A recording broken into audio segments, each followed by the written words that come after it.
Let's gaze indaba zo1KZNTV oyifundela usamukeliso wanqulunga ngekubingelele mbukeli nazi ke ihamba phambili namhlanje.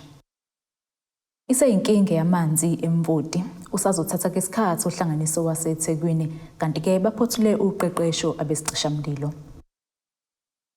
Aphinde ke ahlaba ikhwela amalungu omphakathi wasematimatolo ngaphansi kamasipala Emvoti ngendaba yokungabi nawo amanzi. Lamalunga athi ke sekunesikhathi ngenawo amanzi kanti ke ukuze bawathole fanele bakhokhela abantu ababasizayo ukuwathutha emadiphini njengoba ke nesithuthi manzi zivela kancane. Usitomoza Zuma uthi ke ingqalasinde ikhona kepha kayilungiswa futhi ke lokhu kudala ke ukuhlukana kwamaqembu emawadini. Akhalela impilo zawo amalungu omphakathi wasematimatolo ngaphansi kamasipala Emvoti asehlala iminyaka eminingi ngaphansi kwengcindezi yokwantuleka kwamanzi. Iziko lezindaba ze1KZNTV lihambela umphakathi wakule ndawo ukubona indlela abaziphilisa ngayo nsuku zonke. Lamalunga aziphilisa ngamanzi awathola emthonjeni kanti lamanzi bawasebenzisa ukuphuza, ukupheka, ukwasha kanye nokunye. Kanti njengoba imithombo ikude nasemakhaya abo bayaphoqeleka ukuba beqashe izimoto ukuze bewathole. Kule ndawo kuphinde kwatholakala ukuthi kunabantu abadala okunzima kubo ukuba bezikhelele amanzi kanti njengoba bengawazi aqhamuka kuphi lamanzi bawaphuza bengawazi ukuthi anani okufaka impilo zabo engcupheni njengoba bengenayo indlela yokwahlanza phambi kokuba bewaphuze. Ithimba lezindaba likhulume nomphakathi ngalolu daba kanti uSakhile Lombo uthi lamanzi ayagulisa njengoba engahlanzekile kanti nomtholampilo awukho eduze kwabo. Inkinga enkulu le ndaweni yakithi, inkinga yamanzi. Amanzi umphakathi awahluphekela kakhulu njengoba ubona nje amanzi esiwakhayo awahlanzekile ngokwanele.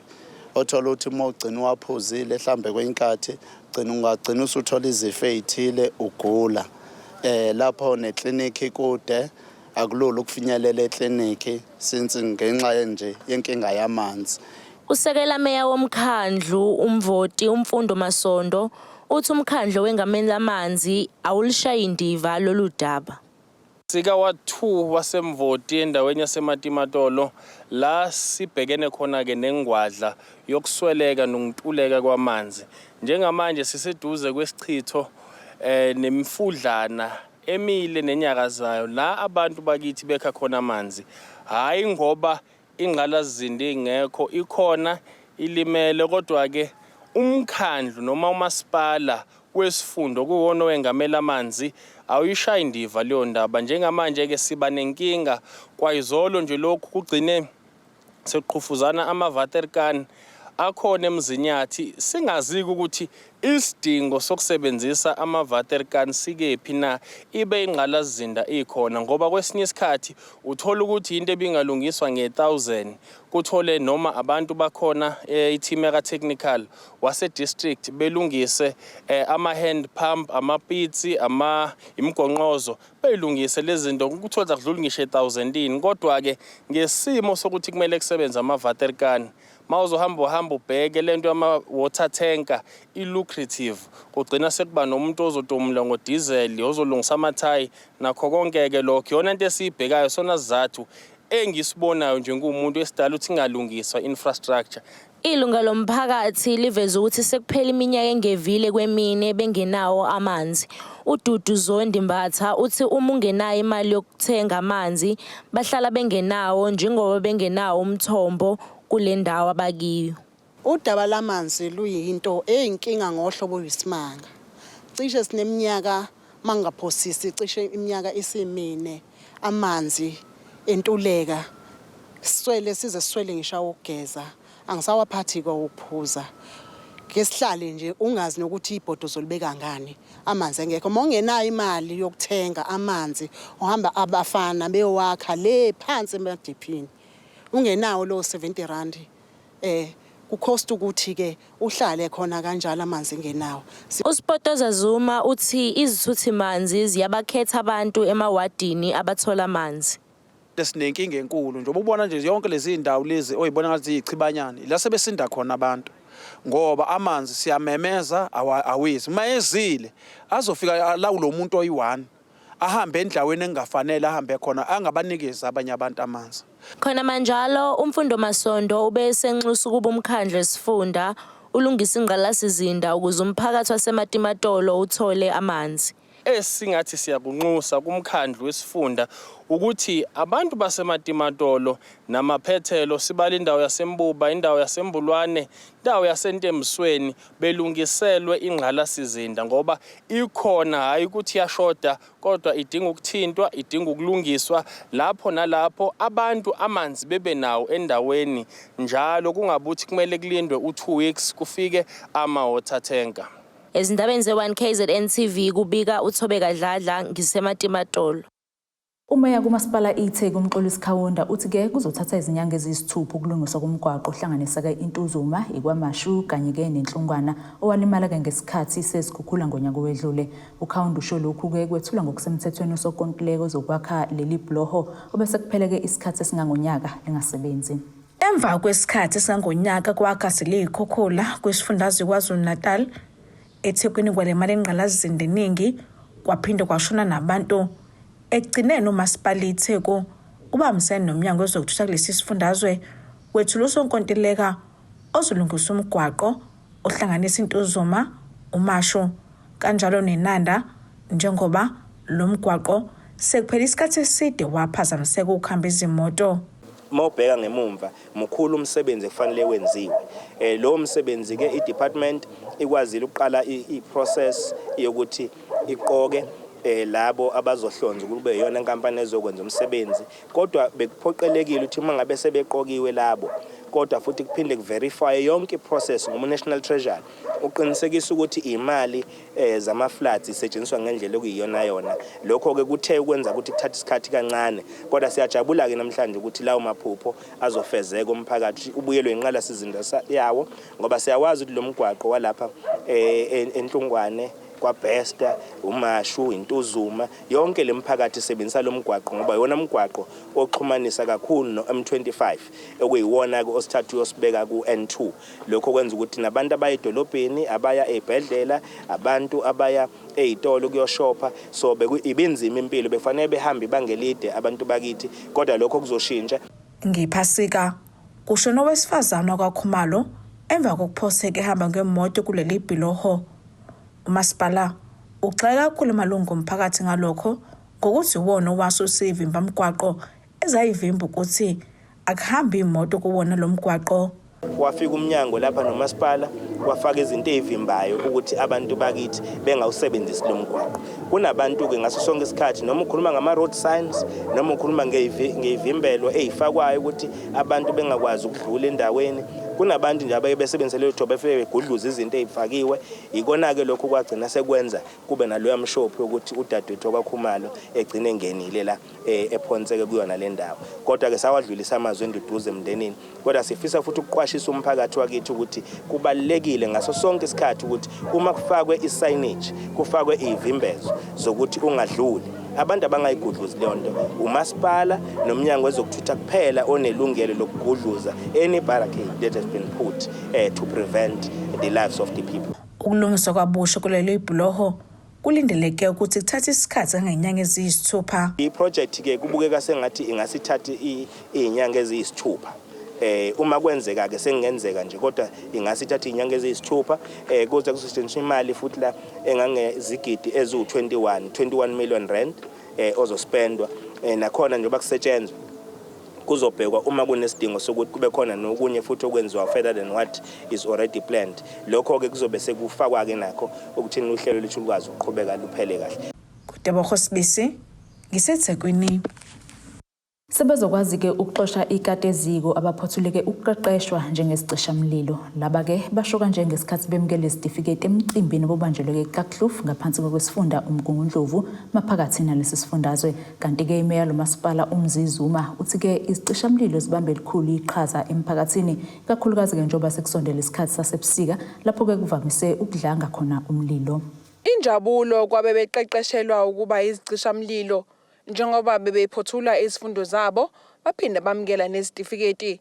Laba bathe babonga ithuba lokushintsha izimpilo zabo baphinde bakwazi nokuhlenga imphakathi. Izoshintsha kakhulu ngoba amathuba omsebenzi sabona ukuthi ayashoda namanje futhi nje abantu besifazane bebengekho kakhulu kube nama-firefighter so kuyithuba elihle kakhulu ngiyajabula and ngiya-encourage nabanye abantu besifazane ukuthi engathi bengalithola leli thuba basebenze ngokuyikhandla. Sisebenza kakhulu ku-N3 la mgwaqo oneyingozi kakhulu siyafika nakhona sifike sisiza abantu asibheke ukuthi lo muntu okaZulu-Natal noma kamaphi sibonga kakhulu uhulumeni ngamathuba asibulele wona.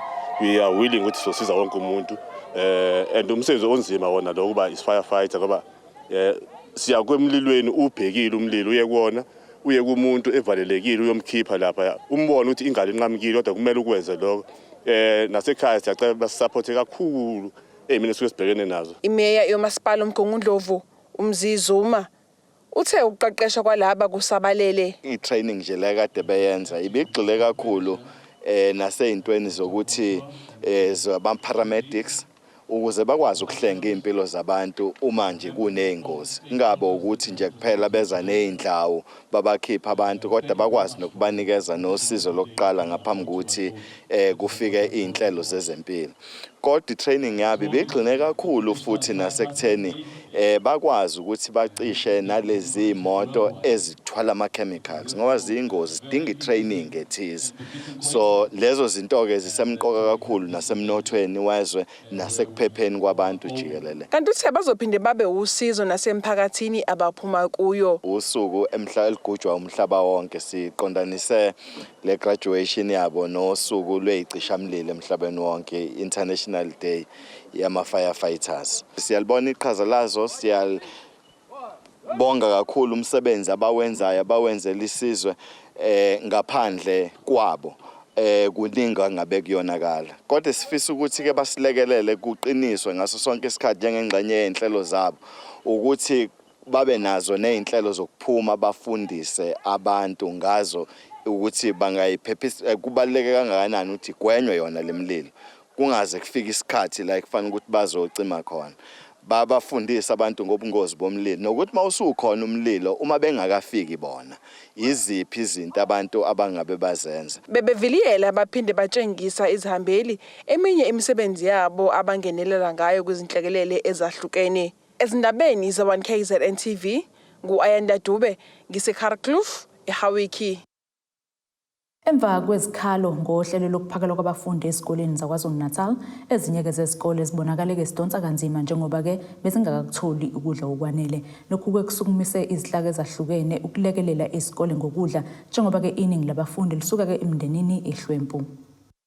Ukushintshwa kwendlela okuphakelwa ngayo ukudla ezikoleni ngaphansi kohlelo lwe-National School Nutrition Program nokwenziwe umnyango wezemfundo esifundazweni KwaZulu-Natal kushiye izikole eziningi zingenakudla nokube nomthelelo ongemuhle kubafundi njengoba iningi lezikole kuyizikole ezisemakhaya. Umasipala umlalazo oholwa ukhansela uQT Xulu nawo usukumile ukulekelela kulezo sikole ezidonsa kanzima. Siyazi ukuthi uma ukhuluma ngendlala usuku ukhuluma ngani ngoba sihlala emakhaya futhi siyababona abantu behlukumezekile indlala futhi siyezwa uma bekhala abantu. Sase sithi ke cha ake sikhwathaza ukuthi yini esingayikhwathaza. Sacela nako somabhizinisi bethu bendawo cha nabo bakuthakasela kakhulu. Yikho ke silapha nje silethe ukudla. Uma sifika ke ezikoleni ngoba siqale ekuthanga. Uma sifika ezikoleni sifika impela hayi akukho lutho ongathembela kulo nalapho asebefikile service provider bakhona. Kwesinye isikole nje eMbongolwane uthi uthisha omkhulu bafike namasi amabili. Asazi ke noma kamasi ke ayadliweni mangabe uphuthula ungekho. So ke thina ke safika ke nophuthu ke nakho konke ke esengicabanga ukuthi ke sebezosizakala. Umasipala umlalazi ngokubambisana nosomabhizinisi bendawo ukwazile ukuhlinzeka izikole ezilinganiselwa kwi-11 ngokudla. Lo mkhandlu uvele wakhele izindawo ezisemakhaya nalapho abantu abaningi bengasebenzi khona kodwa bethembele kwimali yesibonelelo sikahulumeni.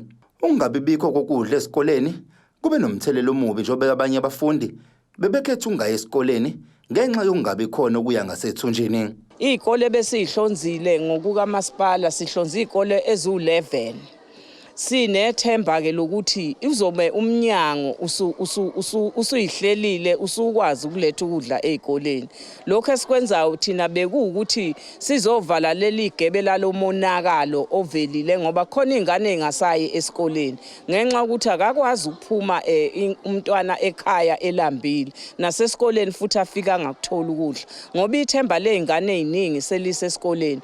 Uthola ukuthi khona nezingane ezidla imedication awuwazi ukudla imedication yakho esiswini esingenalutho eseyoze silale sinjalo. Othisha sixoxe nabo ke bathi ke izingane eziningi zisuke ngoba ziqala ukudla ngo9 nango10 futhi bese bayabanikeza.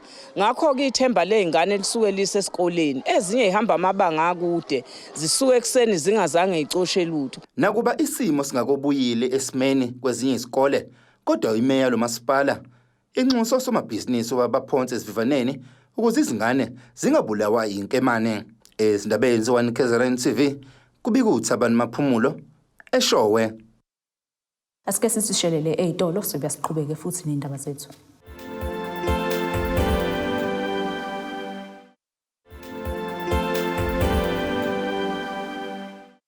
Asikwamukele mbukeli usabukeleke indaba ze1KZNTV nazi-ke esifolosa ngazo namhlanje. Iseyinkinga yamanzi Emvoti usazothatha ke isikhathi ohlanganiso waseThekwini kanti-ke Baphothule uqeqesho ABEZICISHAMLILO. Lowo ke obengumxhumanisi eqenjini lamaZulu FC uPhumlani Dube usethunyelelo ke incwadi emxwayisa ngokuthi ke uzothathelwa izinyathelo zomthetho uma ke ngawahoxisa amagama akhe awashonga leli qembu. UDube ke ubize isithangamsa bezindaba nalapho echaze kabanzi ngokuxoshwa kwakhe kuleli qembu waphinde waveza ukuthi ke izinkambi zikaFaro zihamba phambili kuleli qembu. Ukusithuka nje sokusothu lokho ukuthi uthi kunesiko lokudakwa. Isiphoxe kakhulu ngoba abantu abakhuma leyo nto abantu omunye wabo wahamba ngendlela engacacile emva kwemphumela engasile abesilithela yona. Omunye waxoshwa emva kwe hearing kwathu ube nokuhlukumeza and we are appeala ku-CCMA. Leyo process isaqhubeka. Siyohlonipha isinqumo se-CCMA uma sithi hayi aqhama kahle ukugwetshwa kwakhe. Kodwa kusephana nalokho sokukhuluma sekuvela izinkulumo zokuthi kwaleyo nto akayihloniphi kufuna kuqhashazwe nje kuqhashazwe igama losuthu. Siphoxekile kakhulu engakusho nje ukuthi ke ngibhekisa kubalandeli bosuthu. Ngicela uniqinisekise abalandeli bosuthu ukuthi lezinto ezikhulunywa egangale esigangeni nasedlangalaleni akusona iqiniso amampunge lawo. Umphathi wesibhedlela sikahulumeni iGJ Crooks esisemzinto ogwini oluseningizimu nesifundazwe iKwaZulu-Natal usebenzile khathi uthi ke bahambisa isibhedlela kubantu ngenhloso ukukhuthaza ke ukuhlolela izifo. Ekhuluma neziko lezindaba ukhathi uthi ke bahambele indawo eseduze nerenki yamatekisi ngenhloso ukugqugquzela abantu besilisa basondele eduze ukuzohlolela izifo okufanele baqale emshanguzo bayiqale ngoba ke iningi labantu besilisa bayesaba ukusebenzisa imitholampilo nesibhedlela. Uphume ngobuningi umphakathi wasemzinto ogwini oluseningizimu nesifundazwe ukuzohlolela izifo ezahlukene bese bethola imishanguzo eqondene naleso sifo. Umphathi wesibhedlela sikahulumeni iGJ Crooks esemzinto uthi ngenxa yokuthi abantu abaningi bayesaba ukuhambela imitholampilo okanye izibhedlela uthi lolu hlelo baliyiseduze naserenki yamatekisi ngoba behlosa ukugqugquzela ngisho nabantu besilisa ukuthi bahlolele izifo. La siseduzane kwerenki yamatekisi. So emarenki yamatekisi kunabantu besilisa abaningi. Bayesaba ukusondela esibhedlela. So ingakho ke nje basifikile la sizogqugquzela ukuthi ke abantu besilisa basondele nawo bahlolwe. Njengoba bela akekho umbhekile ukuthi ungene eclinic uzoba umuntu nje oyizelela emoli emva kwaloko akwazi ukuthi ashekwe ogciwane lenculaza ashekwe lo TB athole nayo yonke imishanguzo efanele. Sinikezwe futhi no kwezempilo ukuthi kufanele bazigade kanjani. sikwazi ukubanikeza futhi nama-condoms bawathole endaweni yabo evulelekile. Ukhathi bese balusizo abebezoluhlinzeka. Azofika la ahlolelwe i-TB, ahlolelwe ngisho HIV, simcheck izifo zoshukela, sibheke ngisho high izifo lezi ezibanga o-BP. Sinayo kakhulu nezinye ingxenye esinazo la, sinanama social workers for counselling. Abantu bethu kakhulukazi kule ndawo baye bahlukunyezwa zikhukhula. Abanye lokho kwabenza ukuthi bangasakwazi ukusondelana nezempilo.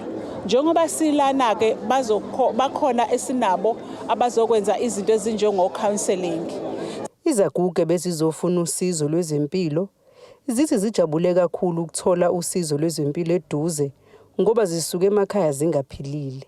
Jabule kakhulu mangithola usizo lwempilo eduze ngoba yini bengizothenga mase ngibabona laba abangaphambi kwami. Ngiyashayeka ngaphakathi emoyeni ngoba angiyaziva ukuthi noba ngihamba ngilele ngiyaziva ukuthi kunento engemnandi engase ngayichazela ubani. Iyangihlupha lento le. Iyababa ilube ngiywaye. Ngelinye ilanga yakaqabuka yabuye nje yavumbuluka manje akusazi kwenzakalayo. Izindabeni ze1KZNTV kubikuza Mando Sicele ngisemzinto. Lindizele phezulu iflag laseNingizimu Afrika ngenkathi ke othisha abathathu bakuleli behlabana ngezindondo emkhakheni ke ehlukene kumncintiswano wothisha obubanjelwe ke eDubai ngesonto ledlule. Omunye walabo thisha uKhangelani Sibiya ohlabane ngezindondo ezimbili kulomncintiswano uthi ke uzizwe ethobekile ngokubeka ke iNingizimu Afrika ebalazweni lomhlaba. USotobe uthi ke ukunqoba kwakhe kukhomba ke ngokusobala ukuthi ke usahamba ngendlela efanele. Othisha abathathu bakuleli yokubalwa kubo uKhangelani Sibiya, uSandile Mathebula kanye noNtokozo Shange babaqoqwade emakhanda abanye othisha emkhakheni ehlukene kumncintiswano wothisha abavelele emhlabeni wonke jikelele. Okhulume nethimba lezindaba le1KZNTV ongomunye walabo othisha uKhangelani Sibiya uthi uthobeke kakhulu ngalomklomelo. Ngiyathobeka kakhulu ku AKS education global education ngoba ke usuku akuveza ukuthi sengiambassador bengikhuluma nabo nje gcizezela ukuthi ngempela ngo-August bazobe bela eSouth Africa.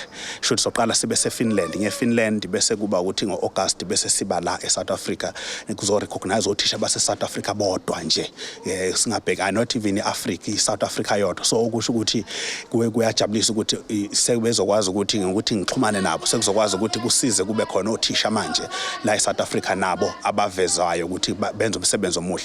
Ngikuveze nje nanokuthi inkosi yami abantu ababukelayo abanaso isandla sokulekelela siyafisa ukugcina sibe nento sasikole sethu nje ngoba sikhona enceleni sikhona isite sixhaso sikwazi ukuthi sakhe nje kube necenter eyeMaths and Science sikwazi ukuthi ke silwe nalesihlava esikhona eSouth Africa sithi iMaths and Science kuyinto enzima. Uqhubanga ngokuthi ukuthola lezi ndondo kucacisa ngokusobala ukuthi usahamba emgodwini ofanele. Ukuphinde umuntu atholele awards ngoba sishuthi sengwes5 umuntu ekonyeliswa phesheya. So kukafushana nje kuveza ukuthi umuntu umsebenzi awenzayo muhle kakhulu. Kusho ukuthi ke kufanele siqhubeke sikhuthaze ukuthi ke nokulekelela abantwana ngoba into esenza kakhulu thina ukulekelela abantwana not abantwana besikole ngisifundisayo umbuso wabathethe kodwa abantwana bonke base KZN, abantwana bonke base South Africa ngoba sesikwazi ukuthi sivuleleke kwamanye amazwe noma angithi amanye ama-provinces la sikwazi khona ukuthi sisize abantwana. Kuleli viki nje siyakulona sobe seMpumalanga siphinde sisuke khona sibe Soweto eGauteng. So kusho ukuthi kafushane asiqhubeke ngokwenza umsebenzi lo nomuhle siwenzayo. Ube esekhuthaza abanye othisha abakuleli ukuba bengenele lo mncintiswano ukuze bezobongwa ngamagalelo abo. Into eyenzakalayo la ungenelela lapha nje ngiyakhuthaza namanje ukuthi ngoba iqiniso lithi bakhona abanye othisha abakhona eSouth Africa benza kahle and ngiyafisa ukuthi ngoba mina ke into esimnandi sengiambassador ya Global Education Awards. So ke kusho ukuthi ngiyakhuthaza kakhulu nje ukuthi othisha bonke abangenelele umncintiswano and bakwazi othisha ukuthi bexhumane nami ngabalekelela ukuthi ku-apply kanjani sibalekelele ukuthi bagcwalisa kanjani i-application ukuze bezokwazi ukuthi nabo nabo be recognize ngoba ngisho ukuthi baningi othisha benza umsebenzi omuhle.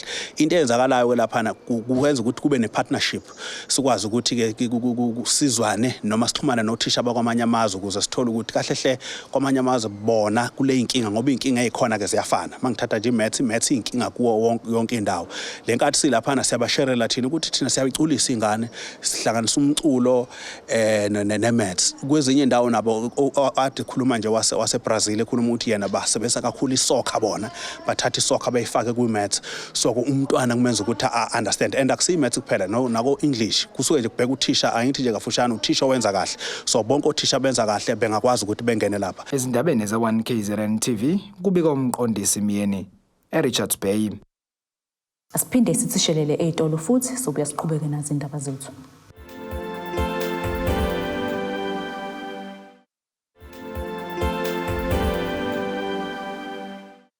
Asiphinde sikwamukele ke mbukeli ubusabukela indaba ze1KZNTV nazi-ke besithe izona ey'hamba phambili. Iseyinkinga yamanzi Emvoti usazothatha ke isikhathi ohlanganiso waseThekwini kanti-ke Baphothule uqeqesho ABEZICISHAMLILO. Ake sibheke engosini yezomnotho.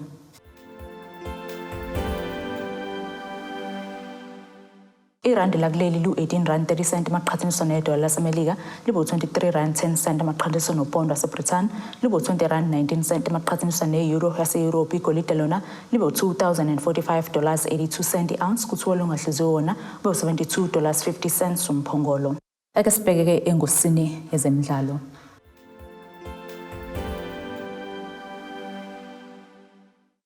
Iyaqina-ke imbiko ethi Stellenbosch ifuna uthuli uDaniel Akpeyi waseNigeria okumanje-ke usemabhukini eSwallows. Ekuqaleni-ke kwesonto ledlule izikhulu zeStellis zithinte-ke umphathi wezindaba zalonozinti zimbuza ukuthi-ke inkontileka yakhe ime kanjani kwiSwallows. Kuthiwa-ke isikhulu sikubeke kwacaca ukuthi-ke bayamfuna kuvela nokuthi-ke izikhulu zeqembu lase-Western Cape kazibanga nenkinga ngemali efunwe ngonozinti. Inkontileka yakhe-ke kwizinyoni iphela-ke ekusongweni kwalesizini nokho-ke inombandelo wokuvuselelwa ngesizini eyodwa.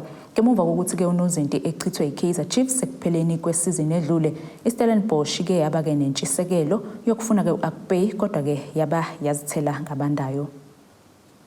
Mbukeli-ke ake sibheke isimo sezulu esikalindeleka.